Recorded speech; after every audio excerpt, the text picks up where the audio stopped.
big guys can fit in those jets? Too big. Yes.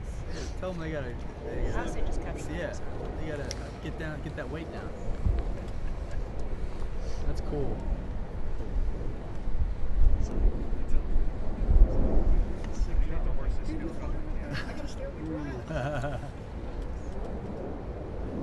It's a good question, actually.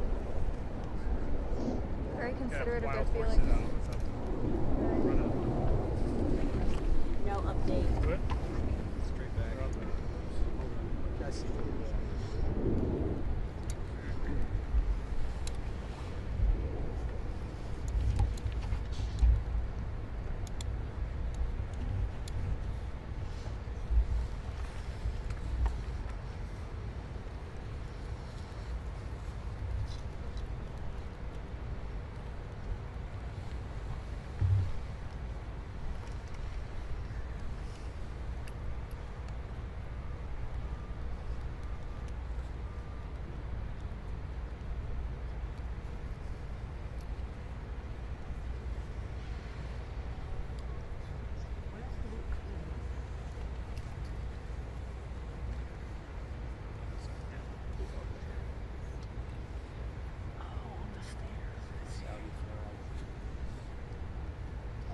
Hey man. I like that they gave him a 4.5-foot gap to Yeah. see the cannons behind you guys. Little gully.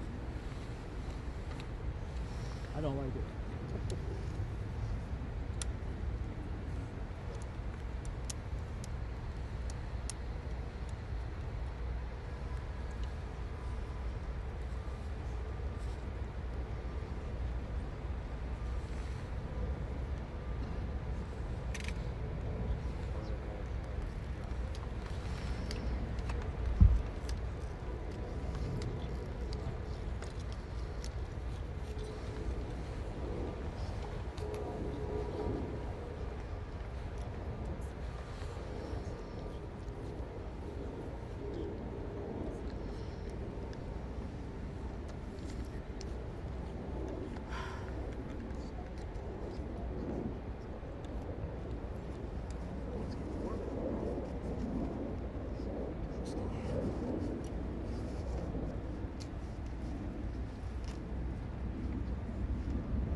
So this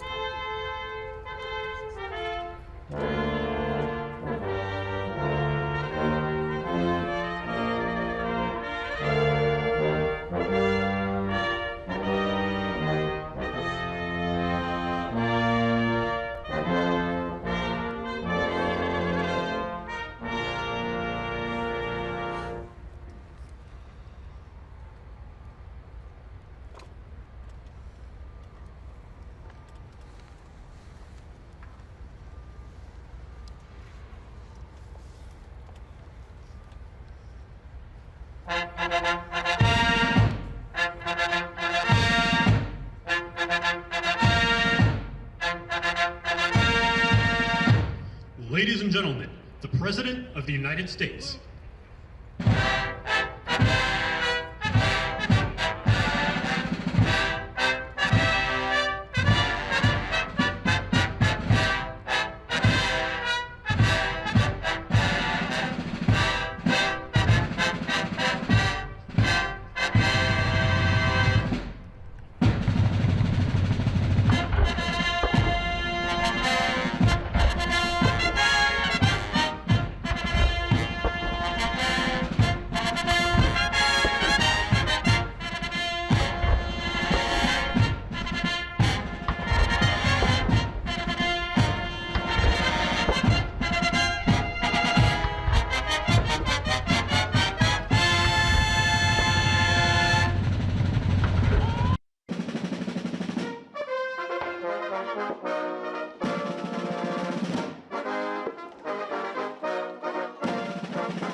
Okay, south should be on.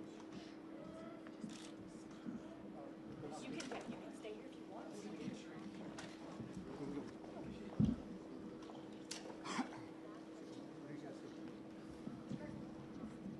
they doing colonnade one? What's that? They doing a colonnade one? Yeah. So I'm just gonna sit here. Pick them up here. I'm gonna come in front of you so I can catch a little bit of that. What's that? I'm gonna come right here so I can catch a little bit of that. Yeah, that's fine. And then will you back up when he gets that way? Sure. Or can I stay here if I'm out of your way? What's that? Yeah, you're good there. Because he should be walking down there. Stand here.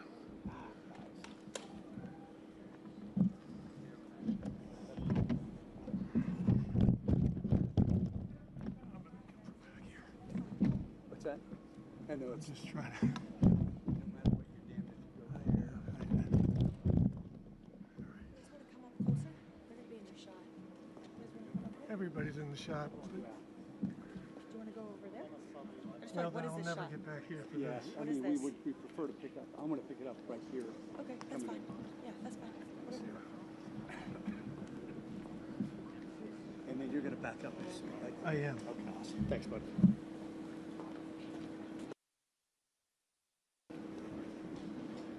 Yes. There they are. Well, no. Yes. Thought it was, but it's Caroline, I think.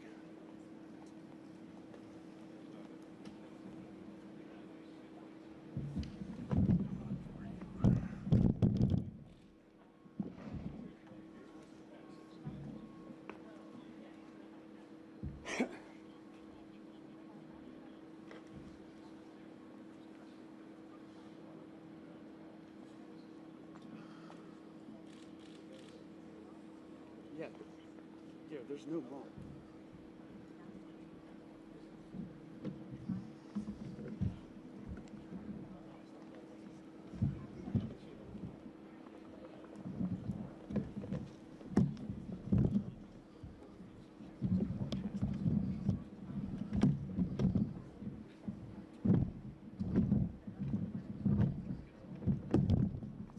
It's a standard. It's a standard. Standard by that. Boom, boom.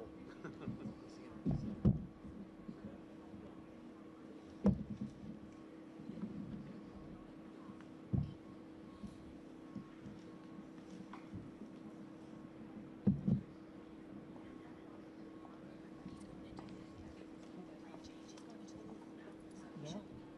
Not, yeah, he's going to walk down. Yeah. Right. Not me, yeah. Yeah. Yeah. Are you saying they're not going to stop? They're probably not stopping here.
What's that?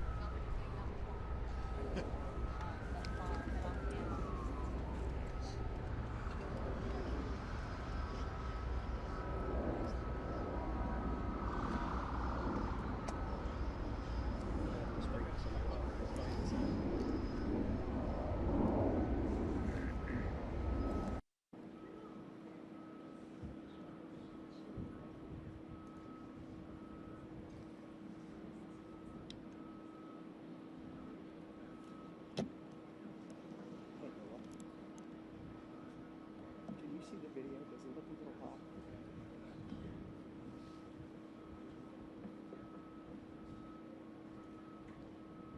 Me too.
Okay.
A little bit.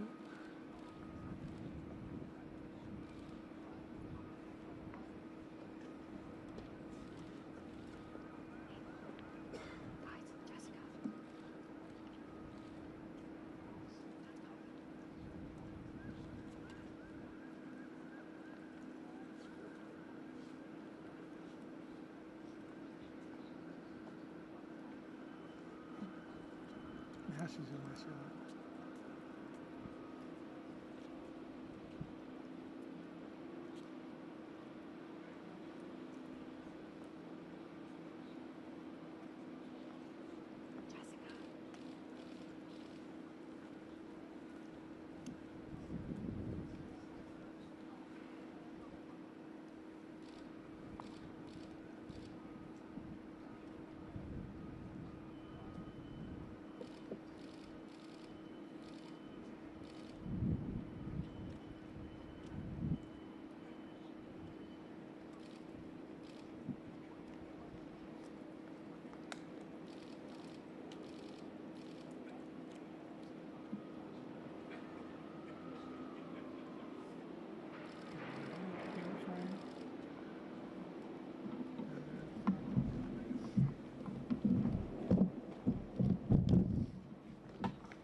He's a good guy.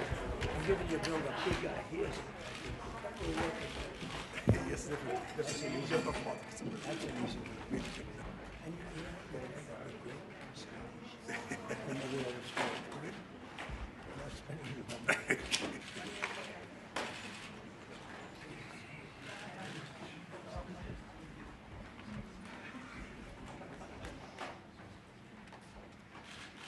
Well, thank you very much, everybody. We have a extremely respected man in the Oval Office today, and a friend of mine for a long time, a very good friend of mine.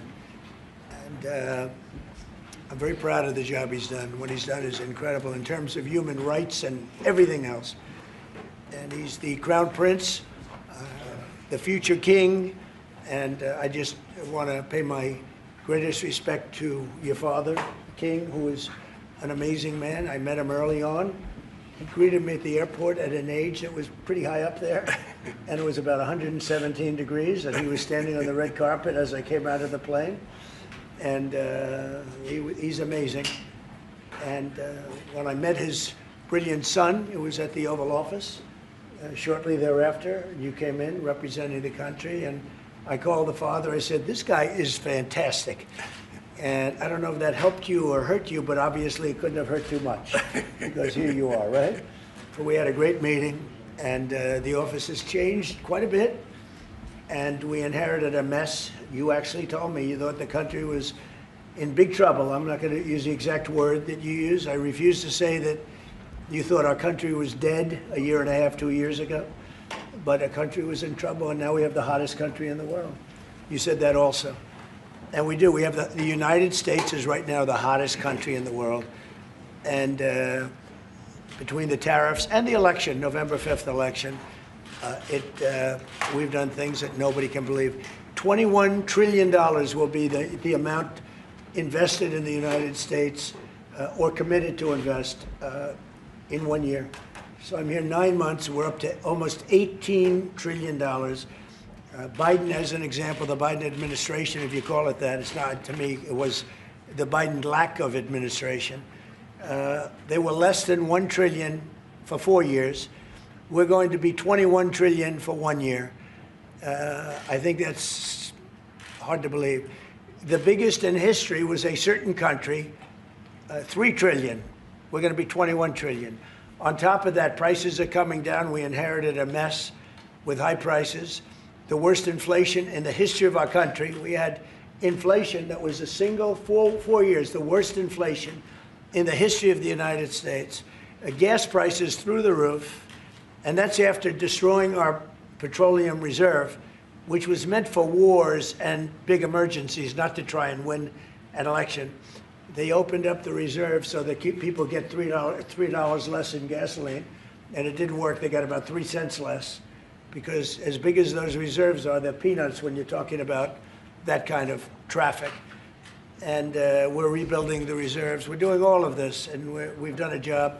We're also bringing down prices very substantially, and we've already brought them down very, very substantially. Gasoline is way down. I think you'll be seeing $2 gasoline, but we're now at $2.50, $2.45. Some are lower than that. It was $4.50, $5, $6, $3.50, $3.75. Under Biden, all different numbers, but way high. And we have energy way down. But the biggest thing to me, because I know what it means in jobs, is the fact that we're at over $17 trillion, Scott, and we expect to be around $21 trillion in 1 year. And that's many times bigger than in history. The highest number was $3 trillion. And we're going to be at $21 trillion. That means new plants, new AI, new auto plants. We have auto plants coming in from Canada, from Mexico, from Germany, from Japan. Toyota just agreed to invest $10 billion on new auto plants, all American workers. We've never been in a position like this.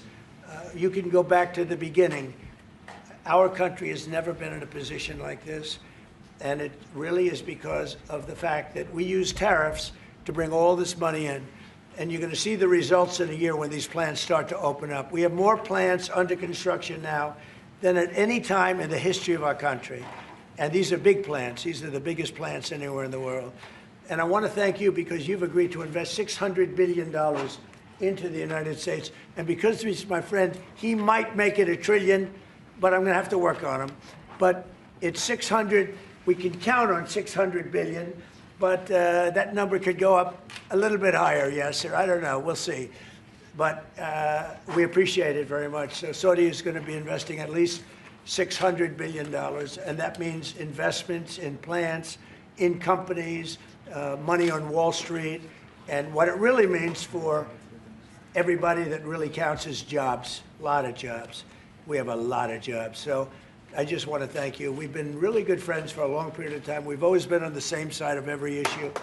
I think we've done a great job in wiping out the nuclear capacity of Iran. Nobody else could have done that. No other president would have done it.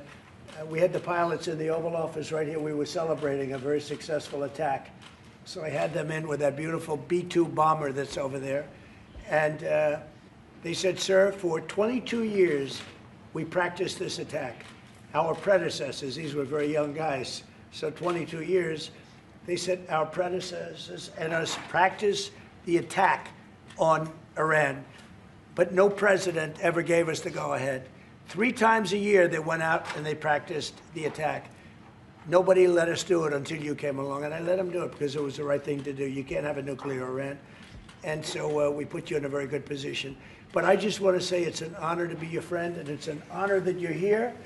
And if you'd like to say a few words, but thank you very much. Well, thank you, Mr. President. This relation has been a relation for about 9 decades, and we've been working together for a long time. But today it's a very important time in our history because there is also a lot of things that we're working on in the future. We believe in the future of the United States of America. We believe in what you're doing, Mr. President. It's really creating a lot of good things and good foundation to create more economic growth, more business in America. And it will also your work for the world peace. I believe, Mr. President, today and tomorrow we're going to announce that we are going to increase that $600 billion to almost $1 trillion of investment, real investment and real opportunity by details in many areas.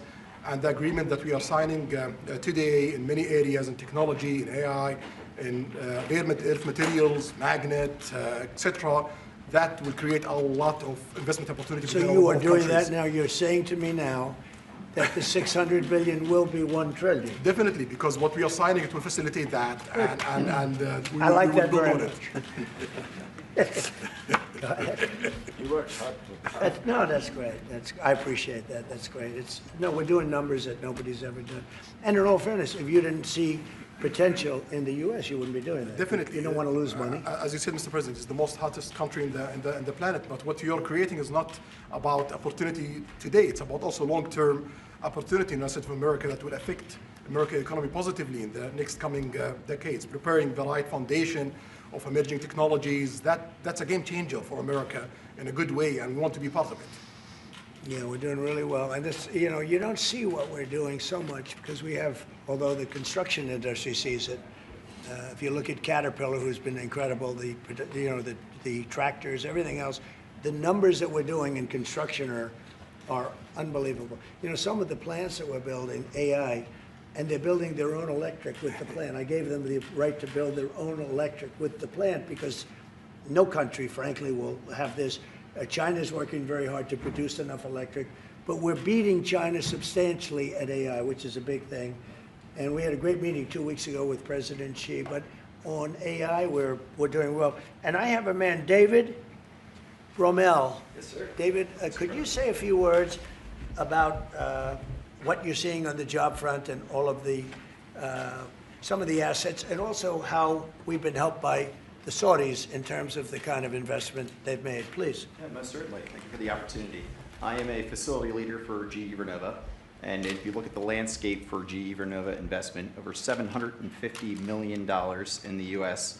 focused on true manufacturing jobs here stateside.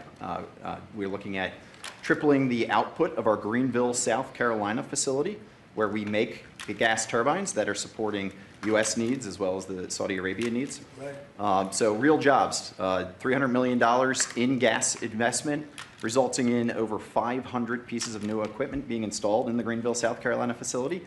That translates into roughly 1,800 jobs across the board for GE Vernova as we try to scale capacity to be able to meet this demand. Along with that, we're partnering with local communities to build the skill set that's required to meet these capacity needs. So that talent pipeline is incredibly important. So it's real jobs in the manufacturing space. Well, you've been great, and thank you very much. And we love that state. I won that state by record numbers. I won a lot of states by record. Texas, a lot of them by Indiana. We're working with Indiana or something right now. We won that. We won a lot of them by records, but that was one of them. I want to thank you very much. Say hello to everybody. Great job. You're doing a great job. Thank you. So just in wrapping up, we'll take a couple of questions, but I want to just tell you what an honor it is to be your friend. And I very much appreciate the investment of now $1 trillion, okay? I'm glad you got that out. I didn't want to be the one to tell them, but that's great news. We keep increasing, Mr. President. I know. Each time the opportunities are just increasing more and more. Well, the opportunities, right? You know, we're doing better. Even if you look back 6 months ago, I mean, now all of a sudden you feel even better. So, and I think we're only going to go in one way. Does anybody have any questions? Mr. President, have you approved the export licenses for advanced chips to Saudi Arabia?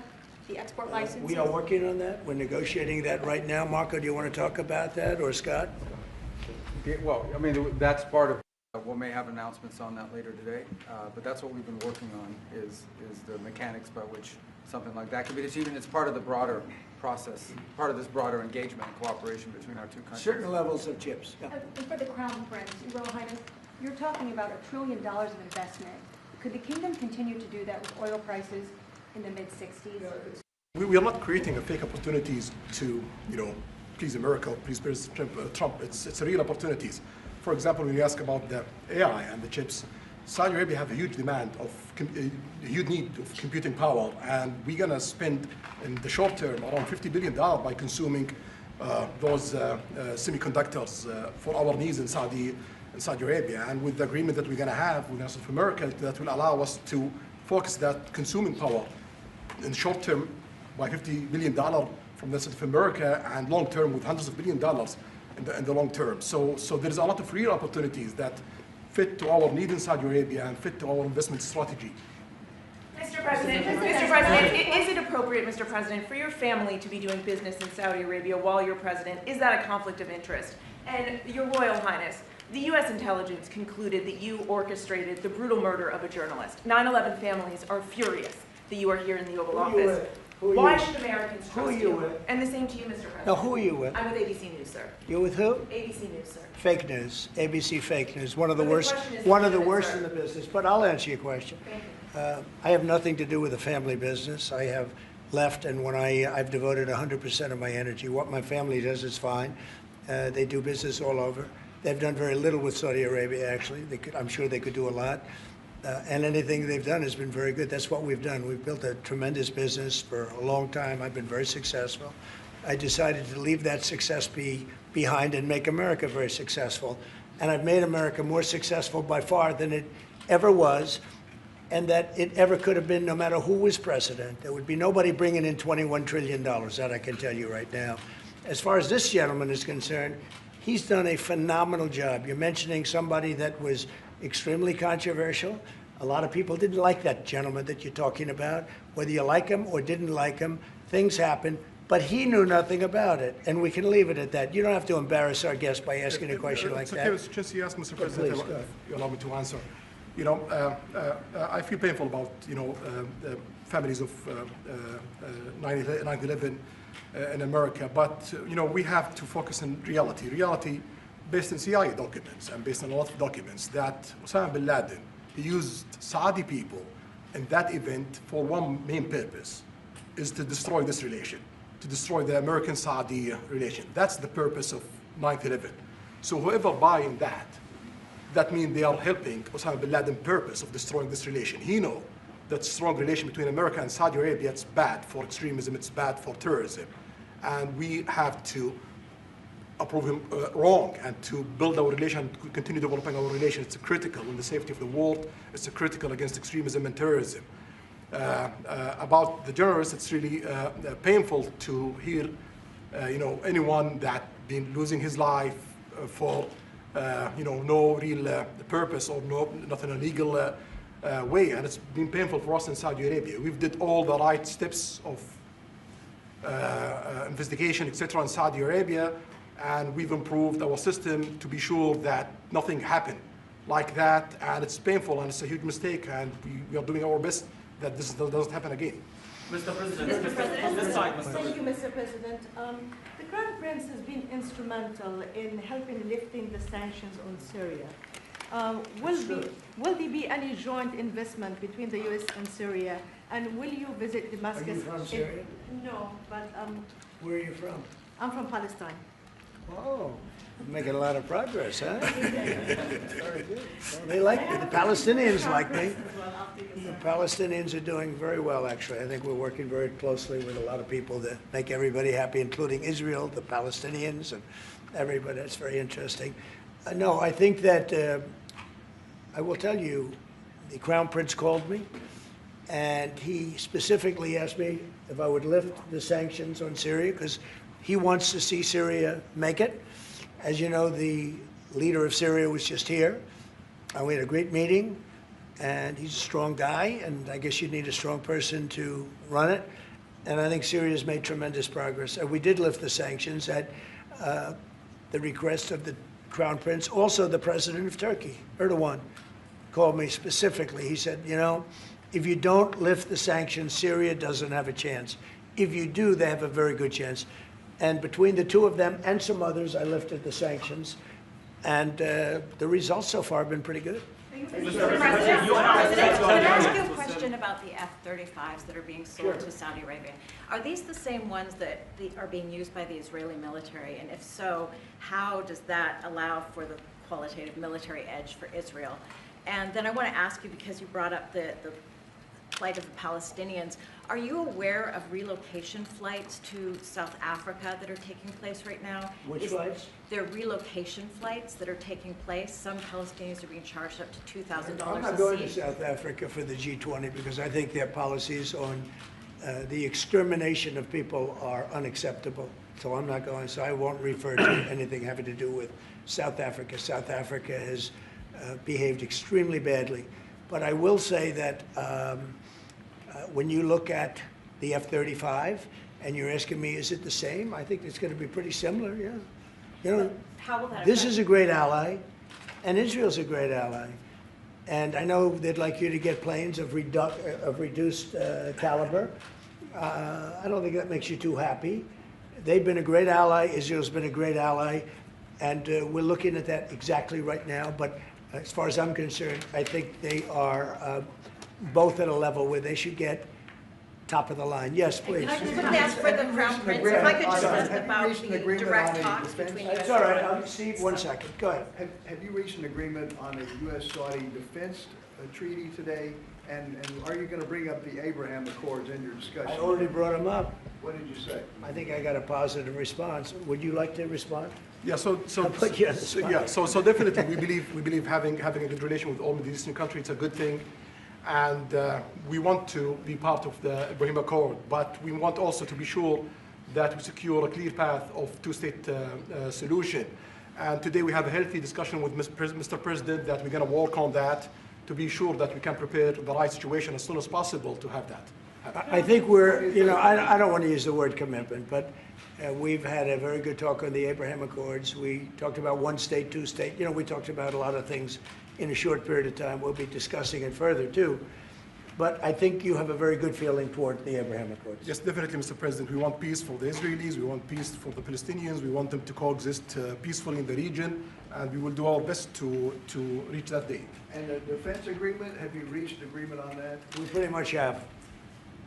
Quick question for the Crown Prince, if I could just finish. We have reached agreement on that. Okay. I wanted to ask you about the direct talks between the United States and Iran. Have you been fully briefed on that, and are you concerned at all about how this might impact Saudi security interests? Well, we are close ally. We'll be working closely together on that issue, and we will do our best to help to reach a deal between the United States of America and Iran. And we believe it's good for Iran's future to have a good deal that will satisfy the region and the world and the United States of America. So we will do our best to see that they happen. And by the way, Iran does want to make a deal. I can say I think they very badly want to make a deal. I am totally open to it, and we're talking to them, and we start a process. But it would be a nice thing to have a deal with Iran, and we could have done it before the war, but that didn't work out. And something will happen there, I think. But they would very much like, I mean, they may say something else, but they would very much like to have a deal. Mr. President, you announced that you are going to sell 35 F-35 jets. You are planning, you said you are planning to sell the F-35 jets to Saudi Arabia. Yeah. Is it part of the security agreement? And how you assess the defense partnership between Saudi Arabia and the United States? And the question was... Well, no, I just said it, though. I mean, we're going to sell them F-35s. That's the end of the question, I guess. Is it part of the security agreement or no?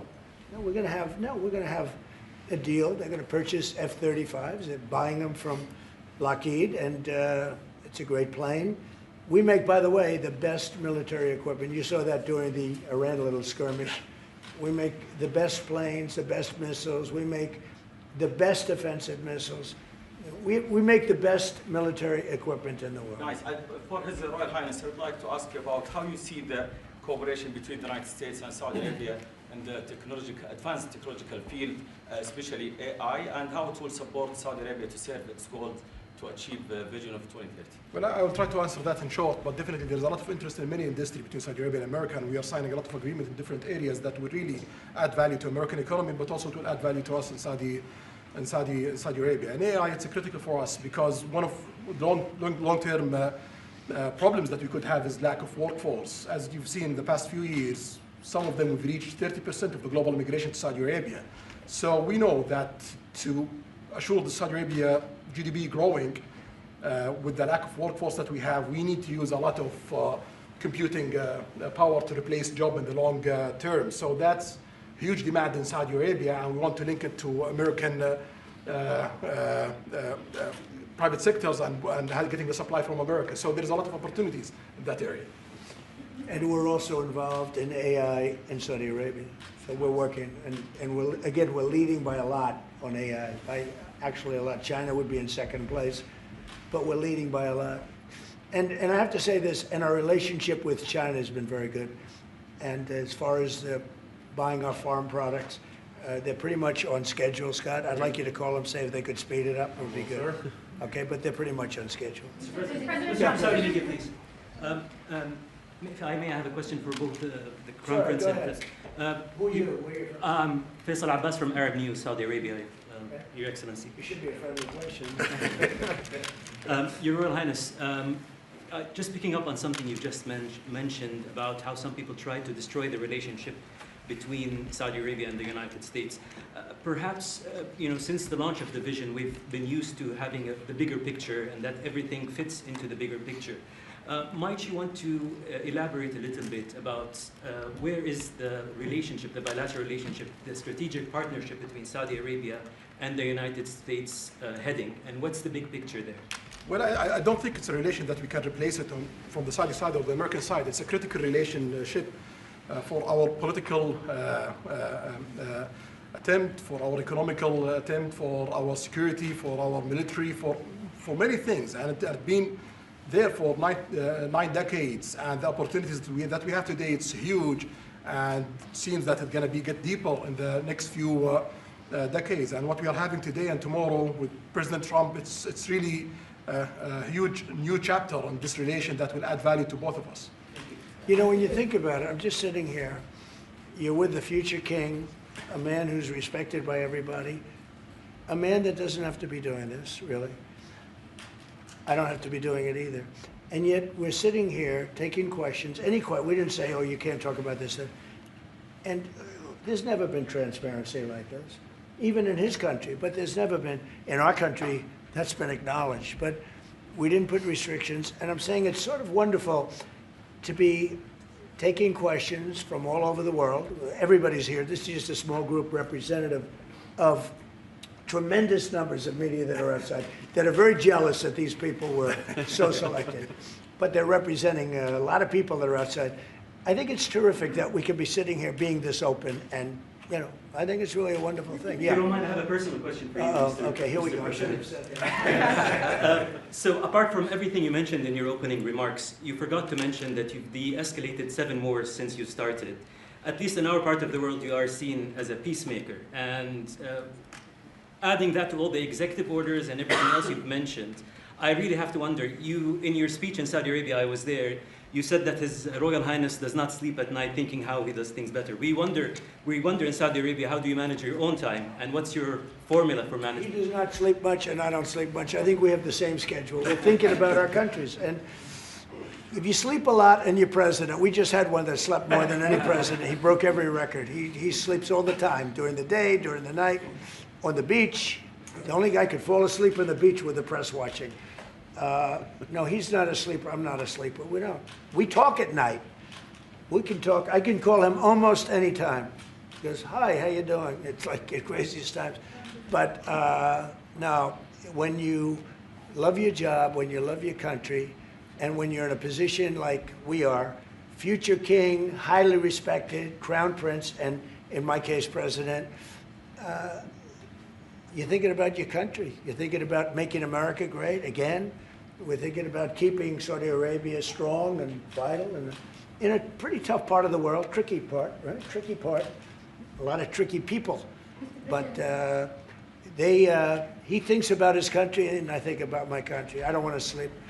President Trump, do you expect a formal civil nuclear deal to be reached soon? Can you talk to us about that aspect With of who? with Saudi Arabia? I can see that happening. Yeah. Do you think that an agreement will happen today? It's not urgent. You know, it's always when you have civil nuclear, but you have more oil than almost anybody else. We actually have more oil and gas than they do, but I refuse to say that. We have more than we have more than anybody. Can you imagine? And on the F-35s, are those sales?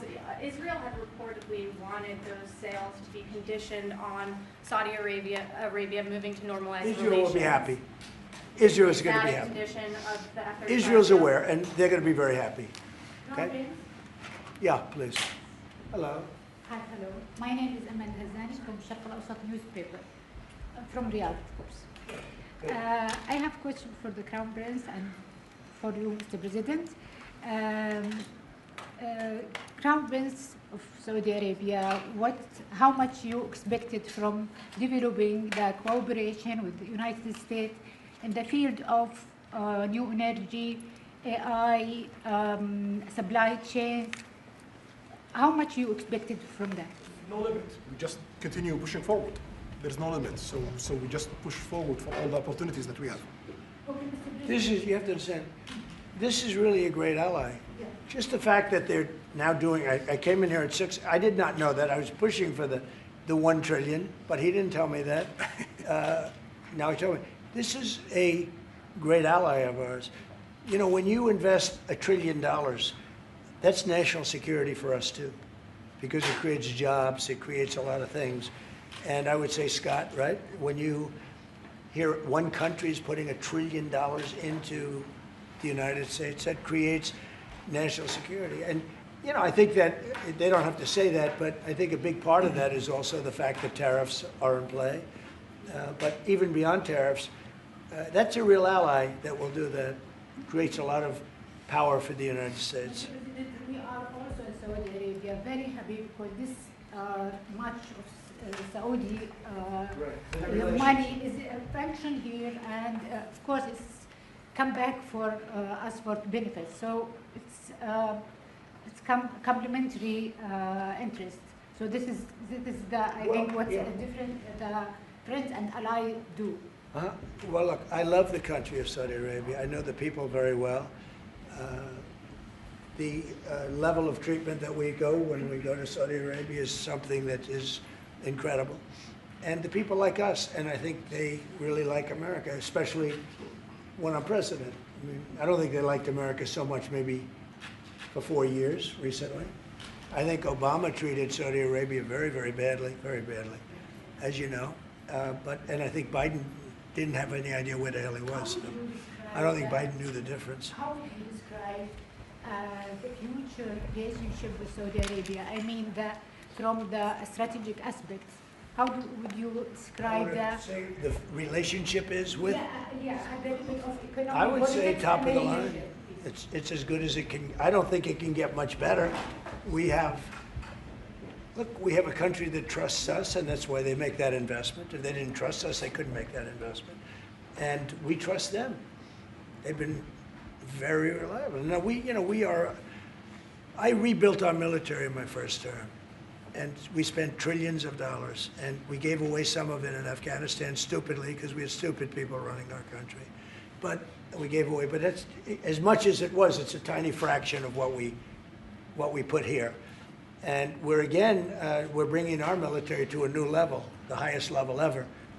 We have those plans to go now, and again, it's all American jobs and everything, so it's good for a lot of reasons. But as far as Saudi is concerned, no, I don't think our relationship could be better. I don't think they had a great relationship under Biden, and I don't think they had a great relationship under Obama. But they have a great relationship under Trump. When we did the presidential Walk of Fame, you saw that, right? And we're walking, and I asked the Crown Prince, so outside of Trump, because I blow everyone away, who was the best president for Saudi Arabia? And you could maybe, it's an interesting answer, I don't know. Roosevelt, who started it, which is a Democrat. And Reagan, he's one of the historical presidents that have close ties with Saudi Arabia. But we've worked with all presidents. Does Trump blow them all away? No, it's another league, Mr. President. Mr. President? And Trump doesn't give a fist pump. I grabbed that hand. I don't give a hell where that hand's been. I grabbed that hand. Remember Biden? He travels for 20 hours, gets out, and he gives a fist bump. No. When you get out of the plane and you got the future king and the man who's one of the most respected people in the world, you shake his hand. You don't give him a fist bump, right? We don't want to ask you about that, but I can't imagine you were thrilled. You were like a little bit surprised. He's a fantastic guy. You don't do that. Yeah, please. We're getting closer to the end of the year. Have you started the interviews for the Fed chair? Yes. Who have you interviewed? I think I already know my choice. Who is it? Well, I liked him, but he's not going to take the job. He refused. You like Treasury better, right? Much better, sir. So we are talking to various people. And frankly, I'd love to get the guy currently in there out right now. But people are holding me back. He's done a terrible job, hurting housing a little bit. The truth is, we've been so successful, we've blown past his interest rate stupidity. He's been wrong. That's why I call him too late. He's too late. Jerome Too Late Powell. He was recommended to me by a guy that made a bad choice. And it's too bad. But despite that, it's having very little impact because we have all of these things happening. But it has an impact on housing to a certain extent. He's a fool. He's a stupid man. But we have some very good people. Yes, sir. You'll be sitting down with them in the near future. And we have some surprising names, and we have some standard names that everybody's talking about. And we may go the standard way. It's nice to every once in a while go politically correct. But we have some great names. Steve, please. Have you talked to President Maduro of Venezuela? You open to that? He wants to talk. Yes, sir. Yeah, I'm open to talk. I talk to everybody. But no, he wants to. They treated us very badly. They sent all of their prison population into the United States, and we're getting them out rapidly. But he sent all of his, and he sends drugs into the United States and other things. No, he treated us badly. He was dealing with a bad president, and he was able to get away. We have now, I think we have the strongest borders anywhere in the world. Nobody's coming in unless they come in legally. We've taken very weak borders where millions of people came in. For the last 6 months, I don't do these reports. They say 0 people have been able to come in. Is that pretty good? I don't know. Mr. President, why wait for Congress to release the Epstein files? Why not just do it now? You know, it's not the question that I mind, it's your attitude. I think you are a terrible reporter. It's the way you ask these questions. You start off with a man who's highly respected, asking him a horrible, insubordinate, and just a terrible question. And you could even ask that same exact question nicely. You're all psyched up. Somebody psychs you over at ABC. They're going to psych it. You're a terrible person and a terrible reporter. As far as the Epstein files is, I have nothing to do with Jeffrey Epstein. I threw him out of my club many years ago because I thought he was a sick pervert.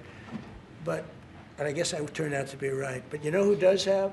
Bill Clinton, Larry Summers, who ran Harvard, was with him every single night, every single weekend. They lived together. They went to his island many times. I never did. Andrew Weissman, I hear. All these guys were friends of his. You don't even talk about those people. You just keep going on the Epstein files. And what the Epstein is a Democrat hoax to try and get me not to be able to talk about the $21 trillion that I talked about today. It's a hoax. Now, I just got a little report, and I put it in my pocket, of all the money that he's given to Democrats. He gave me none, zero, no money to me, but he gave money to Democrats. And people are wise to your hoax, and ABC's, your company, your crappy company, is one of the perpetrators. And I'll tell you something, So why not just sign it now? I think the license should be taken away from ABC because your news is so fake and it's so wrong. And we have a great commissioner, the chairman, who should look at that, because I think when you come in and when you're 97% negative to Trump and then Trump wins the election in a landslide, that means obviously your news is not credible and you're not credible as a reporter. So I've answered your question. You should go and look at the Democrats who received money from Epstein, who spent their time. Larry Summers was with him all the time. That creep of the fund guy was with him all the time. What's his name? Reid Who? Reid Hoffman. I don't know Reid Hoffman, but I know he spends a lot of money on the radical left. Reid Hoffman, in my opinion, should be under investigation. He's a sleazebag. And those are the people, but they don't get any press, they don't get any news, and you're not after the radical left because you're a radical. I think the way you ask a question with the anger and the meanness is terrible. You ought to go back and learn how to be a reporter. No more questions from you. Who else has a question? Prince, very quickly, I want to ask you, how much money is Saudi Arabia giving for Gaza reconstruction? We are in discussion about that. Still, there is no amount being It'll be a lot. named, but we will definitely help. Yeah, he's going to, it's very important to him. And a quick follow-up, the International Security Force, given your pledge there would be no U.S. boots on the ground, what is the U.S. role going to be in that? And how do you sort of ratify the allegations that this could undermine Palestinian sovereignty and even the path to statehood? Look, I think we're going to get along great with the Palestinians, and we know their leadership. We just had a very, you hate to say war, but it was a war.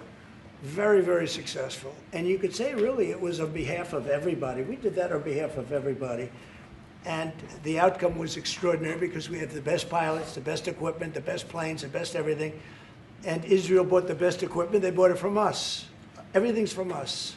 It all starts here. This office, I was talking to the Crown Prince a little while. You walk into this office, for somebody from the outside, the Oval Office, it's the most powerful place in the world. You're standing right now in the most powerful place in the world. And no matter how big you are, these are the biggest people, the richest people. They walk into this office. It's special, isn't it? Look at him. He's so happy to be here. But you walk into this office. It's the Oval Office. And we've done a lot of good with this office. I've stopped actually 8 wars. I appreciated your question before. But I've actually stopped 8 wars. I have another one to go with Putin. I'm a little surprised at Putin. It's taken longer than I thought.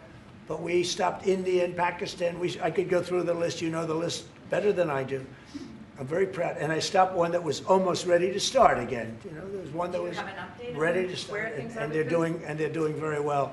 So and it all took place right here in the Oval Office, whether by telephone or whether by they came in. Many of these leaders have come in, and you know, they signed their peace deals right here in the Oval Office. So no matter if it's the biggest business people in the world or the greatest leaders in the world, the biggest leaders in the world, like the gentleman on my right, everybody walks into the Oval Office and they say, wow. And now, by the way, the Oval Office is in the kind of condition that it should be in. Whether you look at the walk or the marble floors or anything down the road, we're fixing the White House. We're building one of the greatest ballrooms ever to be built. You know, we have an event tonight, and we're going to have about 118 people because we have a very small room. For 150 years, they've wanted a ballroom, and now you're going to get a great ballroom. And I have to say, I probably made a lot of enemies because in your honor, we're having a dinner tonight, a beautiful dinner tonight, and we have a very small room, right? It's called the East Room, and it's beautiful, it's lovely, but it's like for a little cocktail before you go into a ballroom. It's a very small room. They've wanted a new ballroom for 150 years. We could have sold the big ballroom out 3 times in honor of this gentleman. So I made a lot of enemies because I have a lot of people that are invited tonight or are unable to come because of the size constraint. But you know what we'll do before I leave office? We'll have another dinner because we'll have it ready long before I leave office, and it's going to be beautiful. You know, it's a very popular thing what we're doing. And by the way, no government funds. It's all put up private money, all private money. And in the case, I think it's there's a restriction on foreigners. Otherwise, I could have asked you just for a check, okay? But there's a restriction. These are all private individuals that put up a lot of money to build the ballroom. Not one penny is being used from the federal government. So it's really a nice thing. But I look forward to it. I just pointed it out. This would be a perfect night to have that ballroom open, Susie.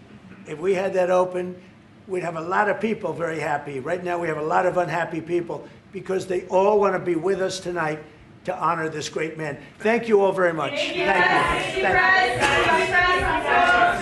Press. Everybody out. Let's go. Thank you, Press. Let's go. Thank you, Press. Let's go. Thank you, Press. Let's go. Let's go. Thank you, guys. Thank you. All right, guys, start with guys. Thank you. Break down outside. Press, let's go. Thank you, Press. Thank you. Thank you, Press. Thank you. Thank you, Press. Thank you. Let's go. Let's go. Everybody move. Thank you. Thank you, guys. Thank you. Good.